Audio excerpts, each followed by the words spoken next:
A semana passada saiu uma pesquisa do IBOPE, que era para ser secreta, e como tudo no Brasil não é secreta, e foi divulgado dos possíveis candidatos a presidente da República. Em primeiro lugar, estourado, o ex-ministro da Fazenda, Dilson Funaro. E ele é justamente o nosso convidado especial de hoje. Ex-ministro Dilson Funaro, ex-secretário de Planejamento e Fazenda do Estado de São Paulo, eu acho que dispensa apresentações. Para nos ajudar nessa entrevista, trouxemos o analista político da Folha de São Paulo, Boris Casoy, e a jornalista Maria Lídia, da TV Record. Ministro, como estamos aqui na intimidade, apenas nós quatro, altas horas da noite, queria que o senhor contasse agora em detalhes por que o plano cruzado não deu certo. Quem colocou areia no plano cruzado? Bom, eu tenho a impressão que para responder essa pergunta eu preciso fazer uma rápida análise política, porque o plano econômico, normalmente, ele está inserido dentro de um contexto político da nação. E nós temos inúmeras forças dentro do país. O plano cruzado não foi um plano só de congelamento. Se depende do nível em que se discute o plano cruzado, ele pode ter fracassado ou não. É algo um pouco mais profundo do que apenas uma análise que se a inflação voltou, fracassou o plano. Se ele fosse apenas um plano de descongelar, certamente eu diria que fracassou, porque no final foi um plano que teve a volta da inflação. No contexto político, que país nós recebemos?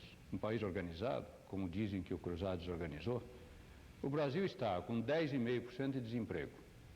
Estava convivendo com um nível, nos últimos 20 anos, de concentração de renda que poucas nações fizeram isso no mundo, porque elas cresceram e distribuíram renda.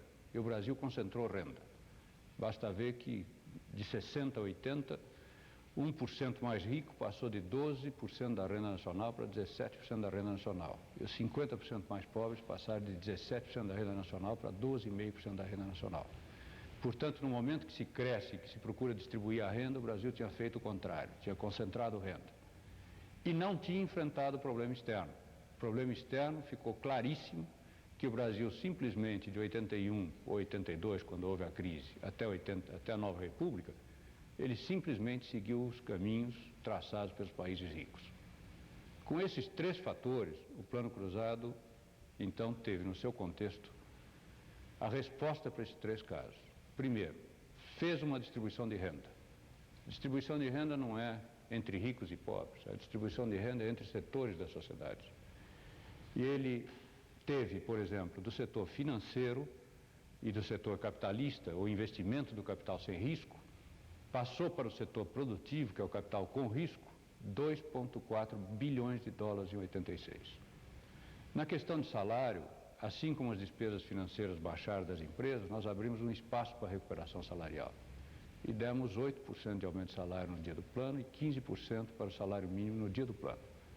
E depois, rapidamente, nós demos uma tabela de conversão de 15% por mês, que esta fez uma grande distribuição de renda e ajudou muito as pessoas endividadas. O que aconteceu logo após o plano foi que ele rapidamente teve um crescimento de emprego extremamente importante para o país. Nós baixamos de 10,5% de desempregados em 85, 86 para 2,5% de desempregados. Portanto, este é um ponto altamente positivo de um plano econômico como o cruzado. Mas teriam sido esses desempregados que entraram no mercado de trabalho que geraram o aquecimento da demanda? Foram também responsáveis por isso.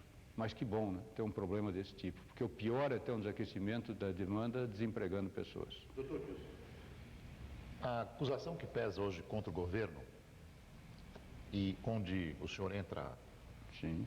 como um dos autores, é de que o governo fez um estelionato eleitoral. É a frase, é o chavão usado pela oposição ao presidente Sarney, mostrando que o plano cruzado deveria ter seu congelamento até determinada época, 3 ou 4 meses depois de instituído.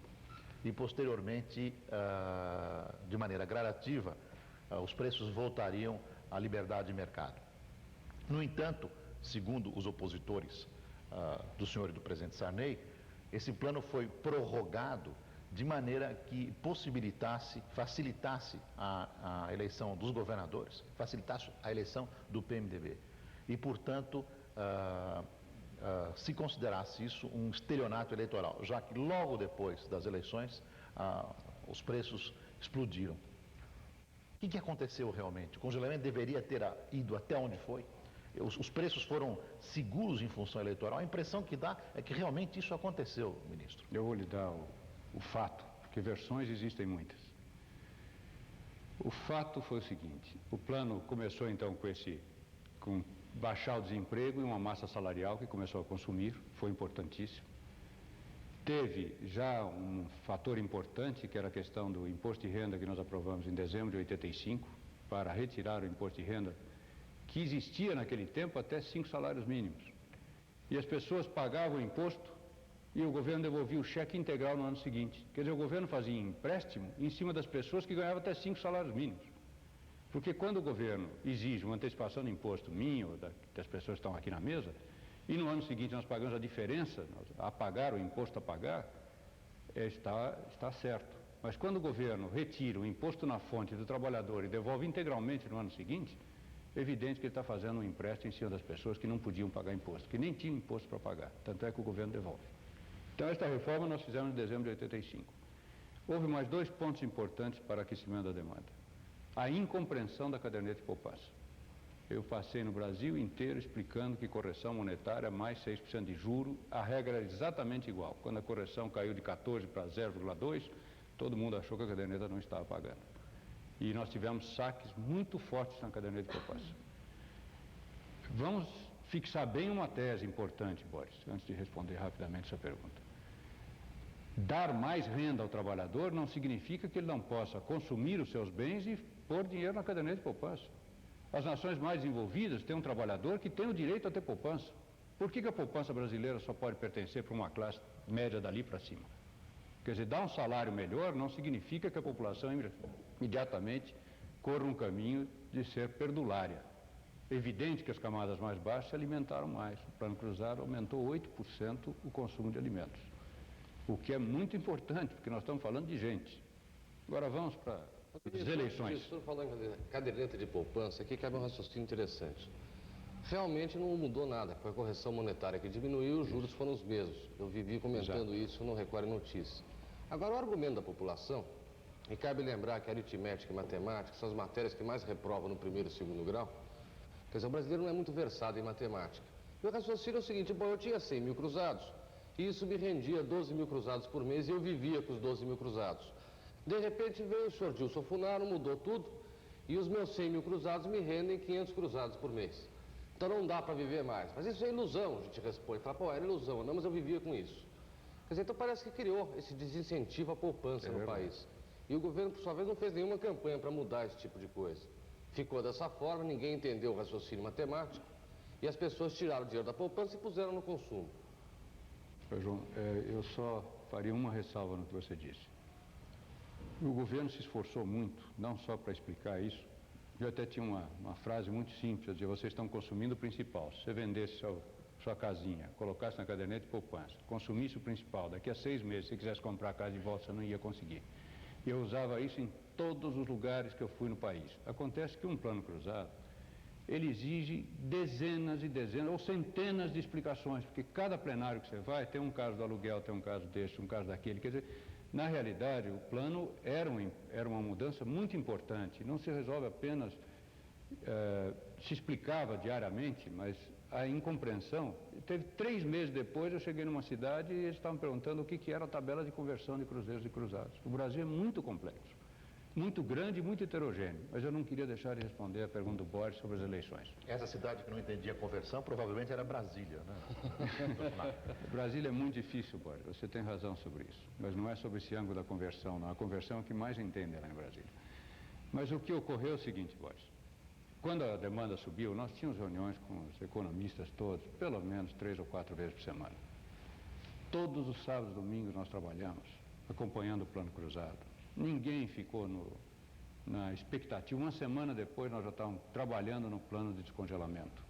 Eu fui ao Congresso Nacional e disse ao Senado que 3 meses depois iniciaria um processo de descongelamento.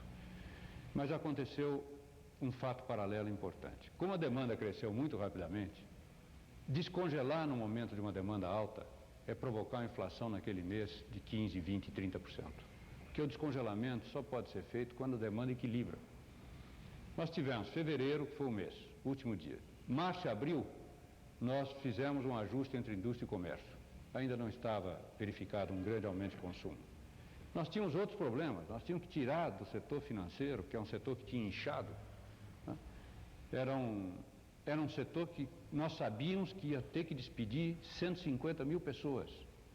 E os outros setores tinham que absorver isso. Aliás, nós calculávamos entre 150 mil e 200 mil. Na realidade, saíram 120 mil pessoas do setor financeiro, que era um setor fictício.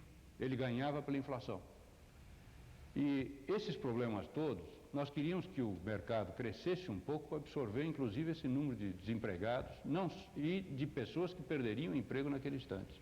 Portanto, o plano cruzado era muito complexo naquele primeiro momento. Ficou claro que precisava um ajuste em junho e julho. Nós fizemos em julho, criamos o FND e tiramos, segundo todos os economistas, 1,5% do PIB de circulação.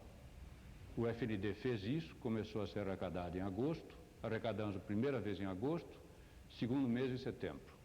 Em agosto, pelo resultado dos supermercados, etc., que nós acompanhávamos, deu uma pequena parada de uns 10 dias, mas imediatamente a demanda cresceu. Em outubro estava certíssimo que nós tínhamos imediatamente que fazer outro ajuste. Aí sim o problema eleitoral. Como ajuste técnico, certamente outubro ou novembro teria que ser feito, e não 1,5 o PIB, mas 4,5% do PIB. Era um ajuste violento que foi o Cruzado 2. O momento de fazê-lo, desde o dia 20 de outubro, ele já tinha sido vazado. Não tinha nenhuma medida que permitisse especulação, e nós mesmos conversamos inúmeras vezes com a imprensa e vazamos o plano.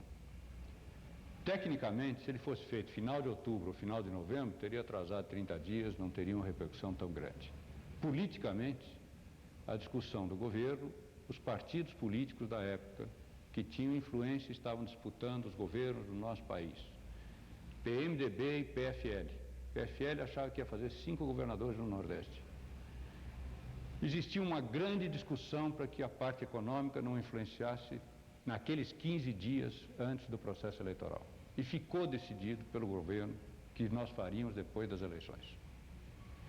O plano vazado já estava. A imprensa, mais de 25 dias antes da eleição, estava discutindo isso. Mas oficialmente ficou uma semana depois da eleição. Foi um erro político. E o governo paga quando comete erros políticos. Como é que ele paga? Cai a credibilidade. Caiu a minha credibilidade, caiu do presidente, caiu do governo. O que ocorre num momento desse? O que ocorre, eu vou lhe responder agora como PMDBista. Eu preferia, no meu partido, muito mais, ter mais qualidade do que quantidade. Como PMDB, eu jamais quis ganhar todas as eleições. Como equipe econômica, nós não nos submeteríamos em nenhum momento, nem eu, nem qualquer outro economista que estava comigo, para um plano tão grande, que era o plano cruzado, de repor a nação em ordem, fazer qualquer ligação deste plano com a eleição, que era muito pouco e nós não trabalharíamos nesse sentido. Doutor Funaro, o senhor inovou em termos de negociação da dívida externa. Isso é reconhecido. O senhor fez propostas que eram consideradas propostas sonhadoras e que hoje se verifica que elas foram se concretizando com o reconhecimento do caráter político da dívida da América Latina e do Terceiro Mundo.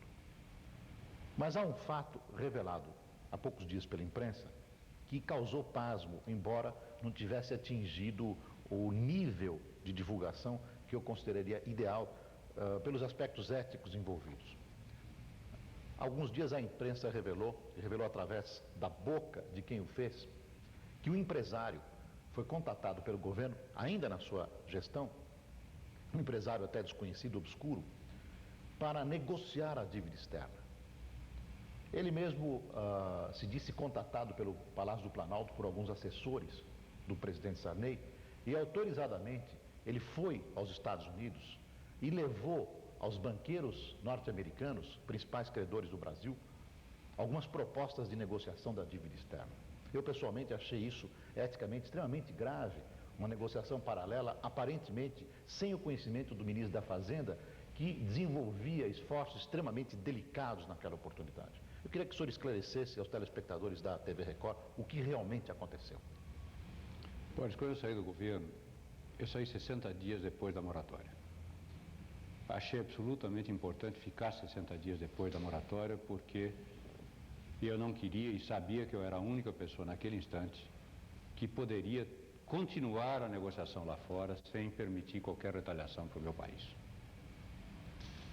Mas tive muita dificuldade de ficar aqueles outros 60 dias. Certamente existia um rompimento profundo entre a fazenda e o palácio. Eu, infelizmente, fui avisado pelos americanos dessa negociação. Eu tive mais lealdade do lado de lá do que do lado de cá. E eu sempre fiquei quieto, porque eu acho que uma pessoa que negocia em nome de uma nação deve sair e, eticamente, não tem nada a dizer. É o único comportamento ético que uma pessoa pode ter. Nós temos que ajudar o Brasil a continuar a negociação e não sair do governo e atrapalhar o governo. Mas esse fato acabou ficando público. E o que ocorreu, eu cheguei a Nova York, soube por alguns banqueiros que havia sido visitado, inclusive com o embaixador americano de Washington. No dia seguinte eu estava em Washington negociando, passei 7 horas negociando com a delegação americana, consegui caminhos importantes, isso eram 15 dias depois da moratória. A moratória foi indispensável naquele instante, porque não foi, a moratória é completamente diferente de 87 com a moratória de 82, porque em 82 o Brasil parou de pagar tudo, matérias-primas, remessa de dividendos, remessa de transferências de capital, juros dos bancos. Em 87 nós só paramos os juros dos bancos. Nós temos uma negociação com os bancos. Então eu recebia e continuamos pagando todo o restante para podermos continuar o desenvolvimento brasileiro. Porque o ponto principal de toda a discussão externa é o seguinte: de 80 houve a crise internacional, subiram os juros. De 80 a 86, as nações ricas passaram um ano apenas tendo um crescimento pequeno. Todo o restante eles cresceram. Estados Unidos, quando cresce 3%, como cresceu esse ano, ele cresce 50% do Brasil. E eles continuam crescendo. E os em desenvolvimento pagaram a crise. E nós não podemos ter isso, porque no momento que eles tiverem a crise, nós vamos ter crise. Isso sem dúvida alguma. Mas no momento que eles crescem, as nações em desenvolvimento precisam crescer. E todo ponto de discussão internacional não era confrontacionista. Não existia confronto. Existia o seguinte: as nações, como eu dizia aos secretários de Tesouro e aos ministros de Relações Exteriores, vocês não têm o direito de terem 2 discursos. Um não abrindo nenhuma oportunidade para os países em desenvolvimento, e o de Relações Exteriores louvando a amizade que tem pelo nosso país. Essa dicotomia não pode existir no cenário internacional. Então, Relações Exteriores tem que colocar o seguinte discurso: após a crise de 80, nós dividimos o mundo em ricos e pobres, e vocês não têm vez. Doutor Dilson Funaro, quando o senhor fez aí a referência ao plano cruzado, a um faturamento político que o PMDB teve, mas o senhor mostrou que foi dentro do desenvolvimento de uma contingência, que teve como saldo a perda da sua credibilidade enquanto ministro, do próprio presidente da República, mas um faturamento dos maiores da nossa história política para o PMDB. O senhor falou agora na negociação da dívida externa, enquanto o senhor estava fora, aqui o seu próprio partido apresentava nomes para substituí-lo, o senhor estava lá fora negociando. E o próprio Ministério do Planejamento tinha uma dicotomia em relação às suas ideias, apresentando um projeto paralelo, um modelo econômico diferente. O senhor foi traído pelo PMDB? Só que eu gostaria que o ministro respondesse essa pergunta logo após o intervalo comercial.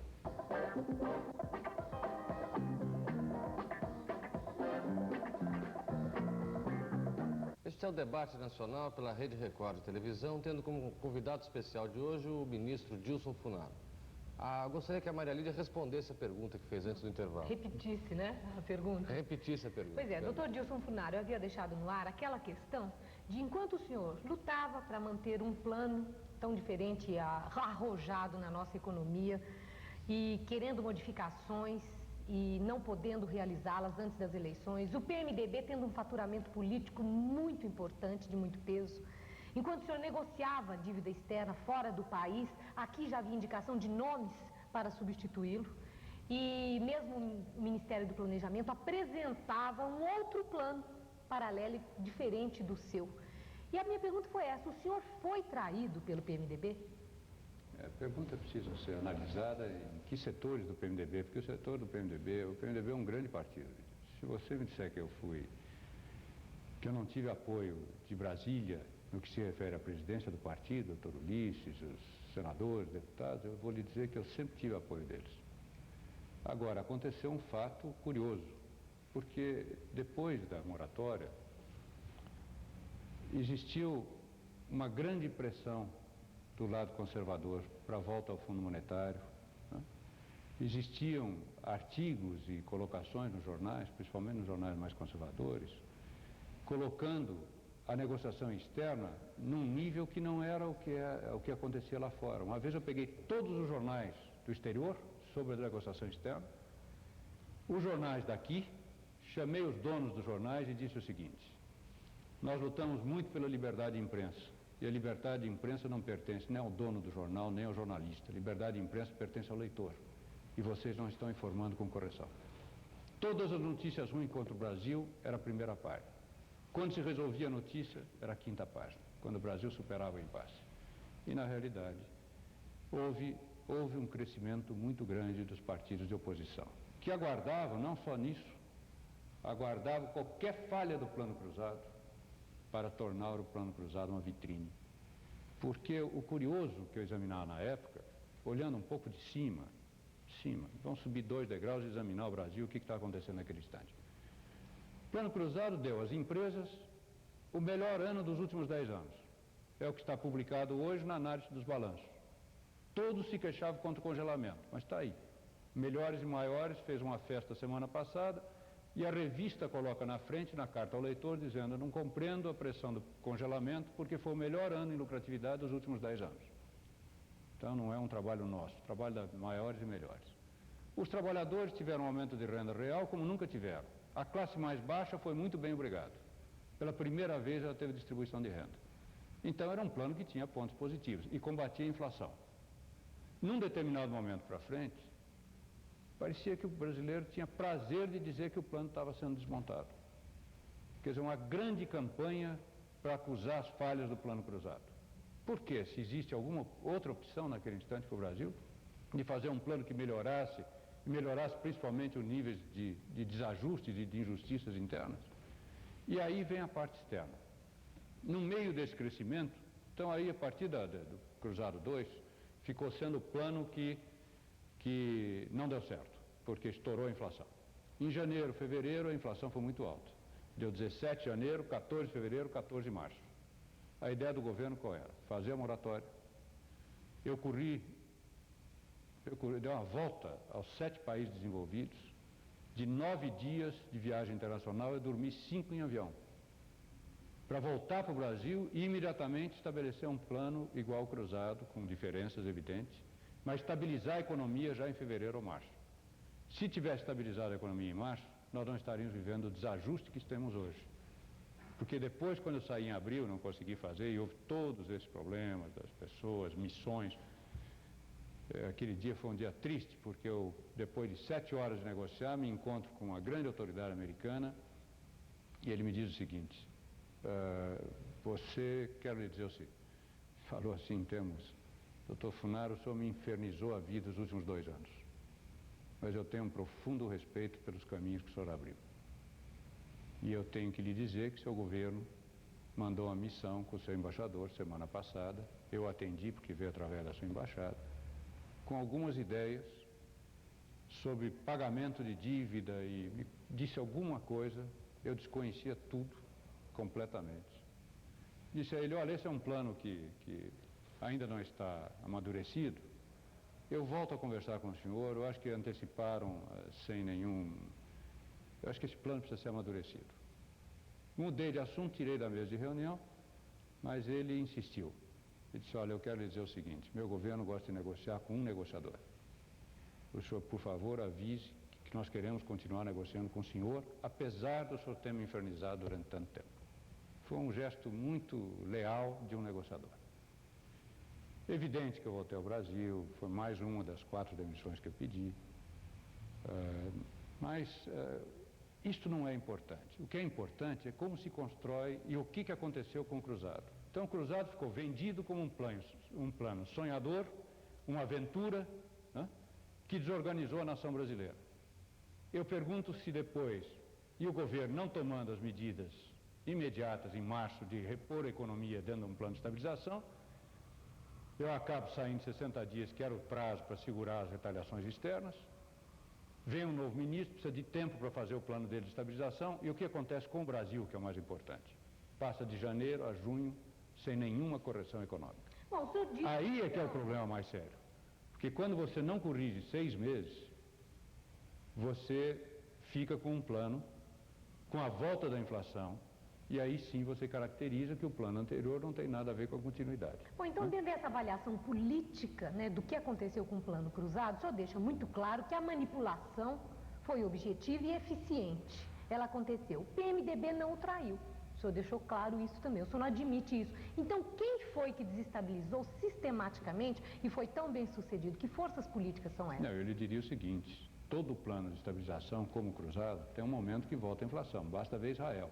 Está no terceiro plano razoavelmente bem sucedido, que está há mais de 1 ano e pouco, com 20% de inflação por ano. Porque o plano de reforma, esses planos estruturais, eles não corrigem, esses planos que combatem a inflação inercial, eles não corrigem os problemas estruturais. Os problemas estruturais você tem que ir corrigindo a partir do momento que você faz esses planos. E não se corrige em 10 meses os problemas estruturais brasileiros. Isso também vamos deixar claro. Você não constrói uma rede de abastecimento, estoques reguladores, você não corrige todos os problemas estruturais brasileiros em 10 meses. Né? Portanto... Tudo bem, agora a crítica que se faz maior é que nós atacamos os efeitos. A inflação tinha, então, uma série de efeitos, a inflação inercial, como o senhor citou. Agora, a causa, desde que o mundo é mundo, a causa de inflação geralmente é o déficit público, quer dizer, a emissão de moeda ou emissão de títulos, no caso de dívida, acima da capacidade de produção do país. Agora, nesse ponto, parece que não foi nada mexido. Muito pelo contrário, nunca se monetizou tanto a economia do país, nunca se emitiu tanta moeda, essa moeda se ampliou a base monetária, como na época do cruzado. E depois tem uma queixa que eu sempre faço do senhor, no Record Notícias, é aqui. O problema psicossocial envolvido no plano cruzado. Porque, de repente, se conseguiu imbuir a opinião pública de que todo empresário brasileiro era bandido. Quer dizer, do açougueiro ao banqueiro, passando pelo fazendeiro, pelo comerciante. Eu mesmo conheço alguns comerciantes que foram injustamente punidos pela Sunab, que entrava com violência, a massa humana ia junto, se fechava o supermercado, se fechava isso e aquilo, e muitas vezes as pessoas eram inocentes.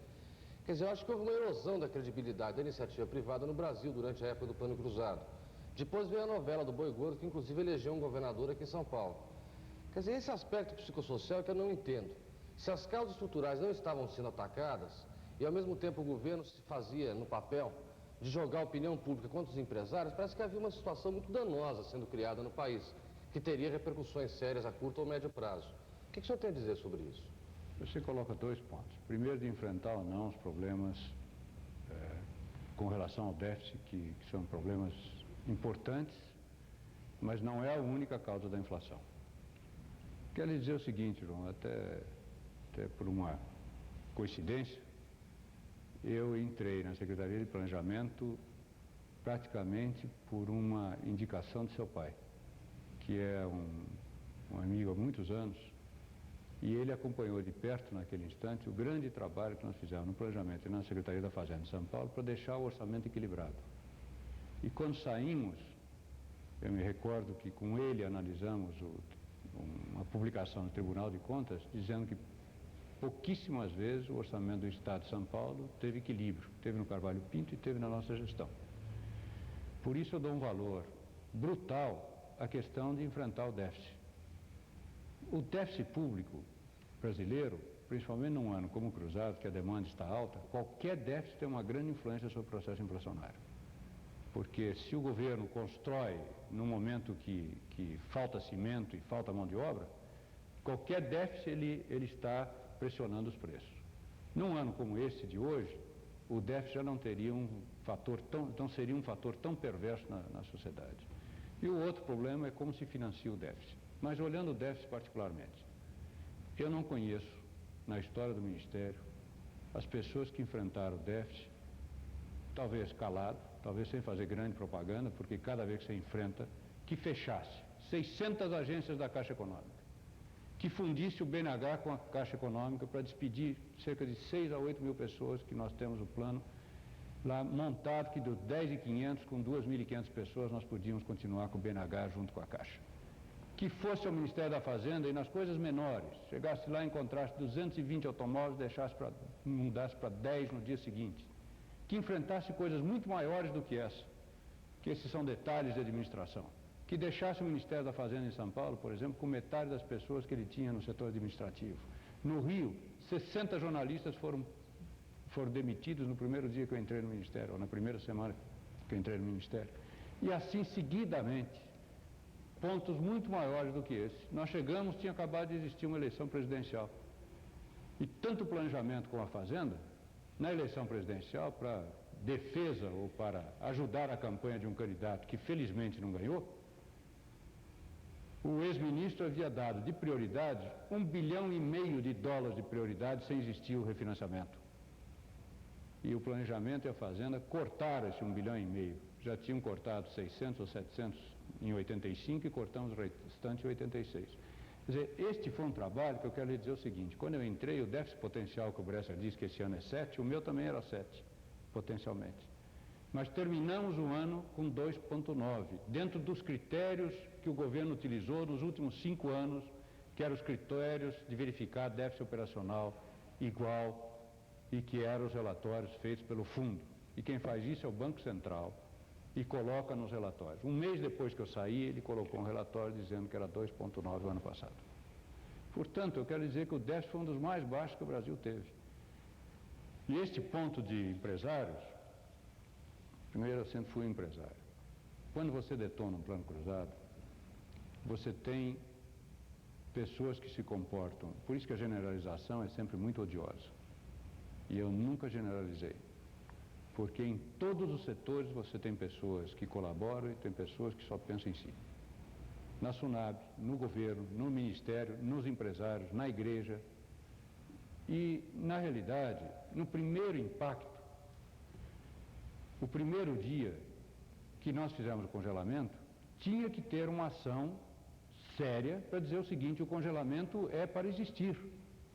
Ele não podia, naquele primeiro impacto, quando se lança um plano desse, nós estamos com as pesquisas do Brasil. Isso é que é o mais importante. Os brasileiros, no que eles acreditam? E surpreso, porque nós discutimos o plano cruzado, como é que ia ser implantado. O brasileiro não acreditava nos políticos, na justiça, na igreja, na imprensa. Né? Nós verificamos, os brasileiros não acreditam em nada. É um país que realmente não acredita. E essas pesquisas mostravam, então, que eu sempre confiava que o brasileiro não acreditava porque ele estava cansado de receber mentiras. E a partir do momento que você tivesse um plano sério, você teria o apoio da população brasileira. O que é um plano sério? Plano sério no Brasil é a partir do momento que a população tem a certeza que os seus direitos foram garantidos. Ou que pelo menos o que foi prometido foi cumprido. Por isso o plano cruzado, ao ser implantado, eu tinha sérias dificuldades. Então, quando eu encontrava, por exemplo, no dia seguinte do plano, estou lá em Brasília, liga de uma grande loja, um funcionário diz: olha, nós fomos chamados hoje à noite para fazer a remarcação do sábado para domingo em todos os produtos. É evidente que eu mandei a Polícia Federal. Porque se você permite que aconteça isso no primeiro dia, você desmoraliza qualquer plano. Por outro lado, em nenhum momento, isso eu insisto, em nenhum momento você me viu dando uma palavra em termos de ferir um psicossocial, de atacar algum empresário. Ao contrário, eu tive dezenas de reuniões fechadas com os empresários, na minha sala, onde lá sim eu era muito duro com alguns grupos que procuraram furar o plano cruzado, principalmente monopólios e oligopólios, e não diziam uma palavra à imprensa. Outro dia foi publicado, Alto Latina, por exemplo, que agora está criando esse caso. Eu estou no Ministério, recebo uma carta. Os 4 presidentes das indústrias automobilísticas dizem que a partir do dia seguinte não vão cumprir mais o CIP. Sem me pedir uma reunião, eu simplesmente chamei o chefe de gabinete e disse: eu dou meia hora para eles retirarem a carta do Ministério, porque no meu arquivo uma carta dessa não fica. Se não tirarem meia hora, amanhã eu monto o maior plano de fiscalização em cima das 4 máquinas. Tiraram em 15 minutos. Pediram a reunião. Sentei com 4 pessoas que eu conheço há 30 anos. E disse: vocês não têm o direito de fazer um confronto contra o governo. Nós temos o direito de discutir os seus problemas. E discutimos os problemas, parte foi atendido, parte não foi atendido. E é assim que se faz. Os setores não têm o direito de fazer... Tivemos um caso em São Paulo, Empresários pequenos foram lá dizendo que o empresário grande queria vender com ágio em dólar. Tivemos 20 empresários pequenos que disseram isso. Eu entrei com 48 fiscais de fiscalização em cima dessa outra fábrica. Isso é o dia a dia de um plano. Tem que fazer. Doutor Funaro, eu observei, no decorrer de todo esse plano cruzado, que a sua imagem saiu muito machucada, como um ministro messiânico, que veio com propostas sonhadoras, que trouxe uma alegria momentânea e que colocou o país no fundo do poço. Que ficou um saldo dessa ordem para a sua pessoa. Eu entendo que a questão econômica é essencialmente política. Na época do Plano Cruzado, logo que foi lançado o Plano Cruzado, havia ali um momento de movimento de trabalhadores, de reivindicação salarial. Entretanto, o Plano Cruzado calou esse movimento, que se recolheu, a CUT reduziu a sua investida e entendeu que o emprego realmente estava sendo retomado, a curva de emprego, e que as pessoas estavam com mais poder aquisitivo e possibilidade de consumo. Mas quem foi? Eu insisto nessa pergunta porque o senhor não respondeu. Quais foram as forças políticas inimigas desse plano cruzado? Eu fico com uma impressão que o empresariado marcou uma posição muito forte. Falou-se em desobediência civil, o presidente até chamou o Aramá de Bacunim. Então, a gente pode dizer que seria esse setor conservador que hoje se levanta mais fortemente criticando a nova república, através de ex-ministro, de ex-presidente, desses grupos que se reúnem, mas eu queria, do seu ponto de vista, quais foram as forças políticas que minaram o seu plano econômico? Mas isso é um tratado de demonologia. Não é não. Eu acho que é o ministro que não quer trocar. Não é isso. Não é isso. Eu acho que, em primeiro lugar, quando você diz que o plano passa a ser essa ideia de aventura, que destrói o país. Não, ficou uma imagem. Fica uma imagem. O senhor trouxe essa imagem algo foi muito trabalhada, Então, quem trabalhou isso aí? É isso que eu quero que o senhor eu sei o que você avalie conosco. Então, Lídia, acontece o seguinte, essa avaliação é a avaliação política e quando nós abrimos o programa eu disse, é impossível discutir um plano econômico sem essa avaliação. Você tem toda a razão nisso. O que acontece é o seguinte, são imagens e discussões sobre um plano, como a queda de reservas. Eu escuto tantas vezes as pessoas arrasaram as reservas. Só acabou com tudo, Acabei com tudo. Zerou. Acontece o seguinte. Pediu uma moratória porque não tinha outra saída. Isso agora pediu. você veja os dados oficiais. Para fazer o ano de 80, que foi um ano de crescimento, e quando você tem crescimento, você consome reservas. O Mário Henrique deixou com 12 bilhões de dólares de reservas, em 80 nós não tínhamos mais nenhum. Realmente nós chegamos lá embaixo. Como houve um refinanciamento, nós duramos até 82. Em 85, 86, eu não tive um refinanciamento. E baixamos a reserva de 7.800 quando entramos no governo para 4. Não é nada de 9, 10 bilhões que eu escuto o ex-ministro falar. 9, 10 bilhões é você somar poloneta, tudo que você não vai receber. Mas líquido mesmo é 7.800. E deixamos com 4 no dia da moratória, para defender exatamente o crescimento. Baixar 3,8 de reservas, tendo pago os organismos internacionais mais de 2, significa que para manter o crescimento, e nós crescemos uma Argentina em 85, 86, a queda de reservas não foi dessa forma. Foi 2 bilhões de dólares praticamente, e mais 1.800 de pagamento para FMI e Clube de Paris. Portanto, por que isso? Porque o petróleo tinha caído de preço e nós pudemos dar um aumento para importações para o setor privado, exatamente no que o petróleo havia reduzido da sua porcentagem na balança de importação. Mas voltando ao ponto principal que você disse, surgiram algumas forças importantes. O movimento sindical, o que significa um plano de estabilização? Praticamente você tem 4 componentes. Juros, salários, preços e câmbio. Qualquer um desses setores que der um passo à frente, volta à inflação. Atrás de cada um tem um grande setor e um grande processo. E o processo político, sem dúvida alguma, que amarra tudo. Atrás de salários, eu me reuni inúmeras vezes com as lideranças sindicais.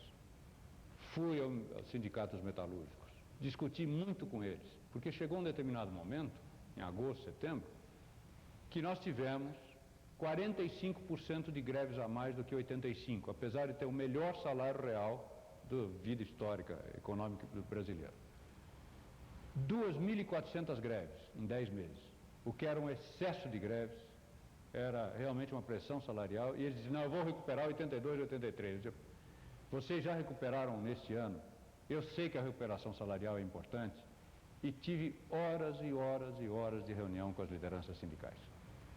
Portanto, eu procurava fazer um entendimento nacional para segurar um pouco, mas ali existia também as pressões de lideranças, que precisavam existir greves para existir as lideranças. Além disso, o poder de barganha aumentou muito, porque havia pleno... Claro, e o setor industrial naquele instante, que em todos os países do mundo, por isso que discutia-se economia de mercado. Vamos ver, eu também sou um defensor de economia de mercado, quando existem as forças de mercado funcionando. Quando não existem as forças de mercado funcionando, é evidente que o governo tem que administrar um período, para depois devolver as forças da economia de mercado. E naquele instante você tinha greves, a duração das greves normalmente no Brasil são 3 dias. A duração das greves no período do plano cruzado, 4 horas. Porque eles entravam em greve às 8 horas, a meio-dia os empresários assinavam um acordo de 10%, 15%. Se isso era bom de um lado, é evidente que nós estávamos criando uma grande pressão de preços. Olhando os preços, que tem todos os empresários atrás, existia ágio, existia em alguns setores. Outros setores não. Eletroeletrônica, por exemplo, eu tinha todos os dados em cima da mesa, Lídia. Isso eu não estava examinando o plano cruzado com poucos dados. Nós tínhamos todos os departamentos de compra das grandes empresas, das pequenas empresas, sabíamos os materiais que tinham ágio, os materiais que não tinham ágio. Evidente que o governo está absolutamente informado e trabalhando sobre isso. O eletroeletrônico, para lhe dar uma ideia, ele compra quase $1 bilhão mensal. De fevereiro a novembro, tinha subido todas as compras do eletroeletrônico 1,5%. Outros setores, por exemplo, madeira, ferro gusa, alumínio, etc., tinham subido 80%, 70%, 50%. Quer dizer, nós tínhamos alguns setores que estavam mostrando. E alguns que a gente precisava continuar exportando, porque se parasse a importação, nós derrubávamos e o preço ficava normal. Alumínio, por exemplo. Quantas vezes as pessoas ligadas ao alumínio estiveram comigo e nós dizíamos, nós produzimos 800 mil toneladas, continue exportando 400 mil, deixe 400 mil para o mercado interno. E evidente, os 400 mil para o mercado interno não davam, tinham ágio, porque na realidade o Brasil precisava continuar exportando. Então, o caminho estreito do Ministério e do Ministro da Fazenda é entre um processo recessivo e uma grande demanda. E nós procurávamos no tempo ir corrigindo. Direto à sua pergunta. Então, você tinha uma massa de pressão que empresários começaram a voltar com a famosa economia de mercado, que é uma tese ligada quase ao laissez-faire do final do século, começo do século, e que na realidade era uma pressão, alguns com razão e grande parte com o desejo de especular, porque o mercado comprador, todo empresário quer aumentar preço, né? E cabe ao governo ir segurando esse processo. Câmbio. O câmbio pelo Banco Central, nós tínhamos absoluta convicção que estava em ordem, que tínhamos um estudo todas as semanas. Mas quando o mercado interno cobra um ágio maior, é evidente que as empresas acham que o Brasil está defasado no câmbio. E pior ainda, quando algumas ex-autoridades acabam publicando, numa irresponsabilidade, artigos dizendo que precisava câmbio. Porque, na realidade, uma autoridade que já passou por lá não deveria tentar provocar um desajuste no mercado de câmbio como provocaram. Por isso que das autoridades que às vezes eu vejo discutindo, ex-ministros, como são pessoas que eu divirjo dos meios, dos métodos e dos princípios, eu tenho muita dificuldade de entender algumas posições que eles tomam. Então essas forças foram se montando. Não foi uma só, não, foram várias. E na questão externa, somou-se. Eu teve um almoço, só para lhe dar assim, focos de forças. Teve um almoço no Rio de Janeiro, no Natal do ano passado, comemorar o final do ano. Pessoas ligadas ao setor financeiro que realmente perderam muito dinheiro com a inflação baixa. O setor financeiro ganha muito dinheiro com a inflação alta. Uma grande faixa numa churrascaria, abaixo cruzado, viva a inflação. 300 pessoas do mercado financeiro. Portanto, as forças componentes desse mercado acabam, e qualquer medida, se você olha um plano econômico, sempre você tem o que criticar. O importante é não perder a visão do seu conjunto, para ver se ele está indo num caminho certo ou se ele está desmoronando a economia. Doutor Funaro, sim, eu tenho uma pergunta a lhe fazer e uma observação. O senhor disse que qualquer generalização é odiosa. Eu aqui nesse instante represento um jornal, um grande jornal brasileiro, que é a Folha de São Paulo. O senhor disse que a imprensa, de certa maneira, não cobriu corretamente a sua... sem generalizar. Eu gostaria só de frisar que a Folha de São Paulo, claro, cobriu com absoluta isenção a sua participação no Ministério. Eu participei dessa cobertura e gostaria de deixar isso assinalado aqui, claro. A prova disso é que eu mando meus artigos para o seu jornal. Acabou de publicar ainda semana passada um deles. E o jornal muito se honra em ter o senhor como colaborador. Muito obrigado. A pergunta é a seguinte, e eu queria sair um pouco do terreno econômico para o terreno político. O senhor é candidato à presidência da República? Bem, essa fica para depois do intervalo comercial. Debate nacional pela Rede Record de televisão, e o nosso convidado especial de hoje é o ministro Dilson Funaro. O Boris Casoy fez uma pergunta queima-roupa, gostaria que ele repetisse, e depois eu tenho algumas considerações a fazer também. Boris, por favor. A pergunta é simples, eu queria saber se o doutor Dilson Funaro é candidato à presidência da República. Boris, eu também vou ser muito claro nessa resposta, porque eu também não gosto de candidatos que são candidatos e dizem que não são. Eu saí do Ministério no meio de uma luta.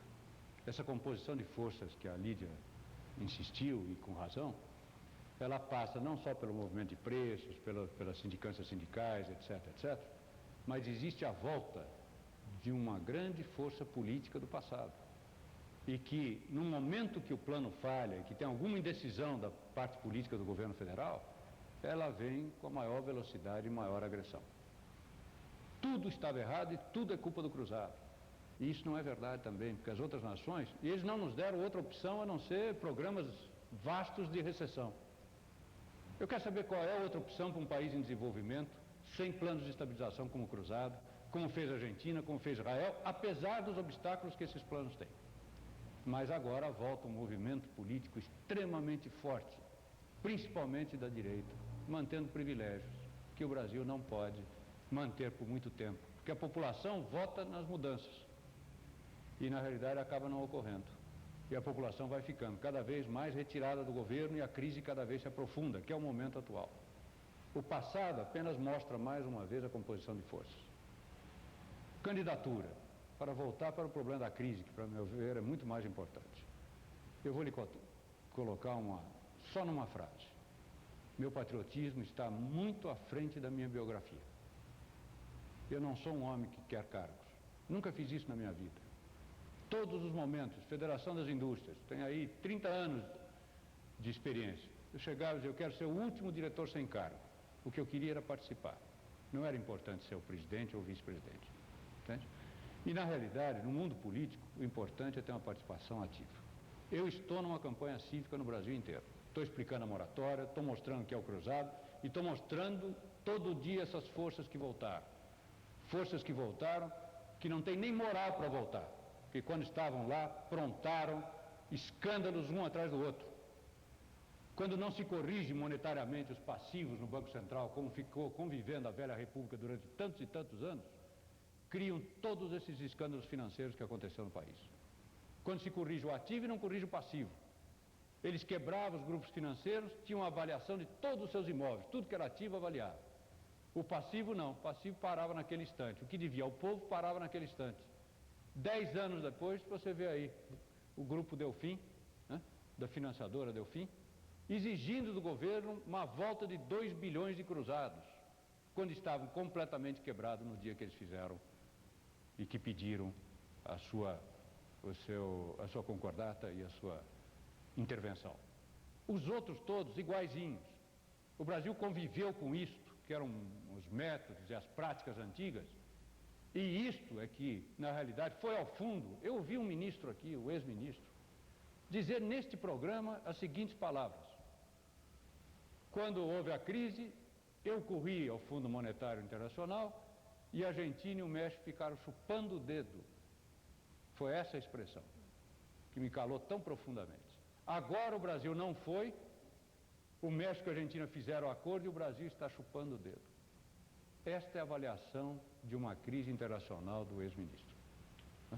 Quando, na realidade, a composição de forças internacionais é algo muito superior a um acordo que nos impuseram pela garganta abaixo e que provocou 450 mil desempregos em São Paulo no primeiro ano dessa assinatura desse acordo com o Fundo Monetário. O Brasil não deve ao Fundo Monetário, porque o Fundo Monetário não é a instituição, neste momento, que resolve uma crise internacional. Ele resolve a crise de um país, não uma crise internacional. Ministro, o senhor fez algumas colocações sobre quem foram os culpados pelo fracasso do Plano Cruzado, ou quem sabotou, pelo menos. Enquanto o senhor falava, eu como aluno aqui dedicado fui anotando. De um lado, os trabalhadores porque queriam aumentos salariais. De outros, empresários porque gostariam de ter aumento de preço. Setor financeiro porque parou de ter lucro. As autoridades que não apoiaram. Os políticos tiraram o corpo fora. O setor externo porque não tinha interesse nisso. E a imprensa ninguém sabe por quê. Em outras palavras, o Brasil todo parece estar envolvido nesse grupo aqui, entre trabalhadores, empresários, setor financeiro, autoridades, etc. Isso me lembra, ministro, desculpa a irreverência, aquela anedota do escoteiro que, no primeiro dia depois de formado, saiu à rua e voltou todo feliz. Fiz minha primeira boa ação. E o chefe perguntou: o que você fez? Ajudei uma velhinha a atravessar a rua. E foi fácil? Falei: não, foi dificílimo. A velhinha não queria atravessar de jeito nenhum. Quer dizer, é mais ou menos isso que eu vejo. Será que o Brasil está preparado para viver sem inflação? Ou seja, depois de tantos anos de vida inflacionária, onde cada brasileiro se adaptou a um modus operandi de vida, em que lhe permite tirar lucro da inflação, será que a inflação zero, o Brasil como um todo estava preparado para isso? Porque parece que houve sabotagem de todos os lados, não sobrou ninguém nessa relação. Eu não diria isso, não. Eu diria que não houve sabotagem de todos os lados, não. Nós estávamos analisando algumas ponderações de alguns setores. O que significa um plano de estabilização?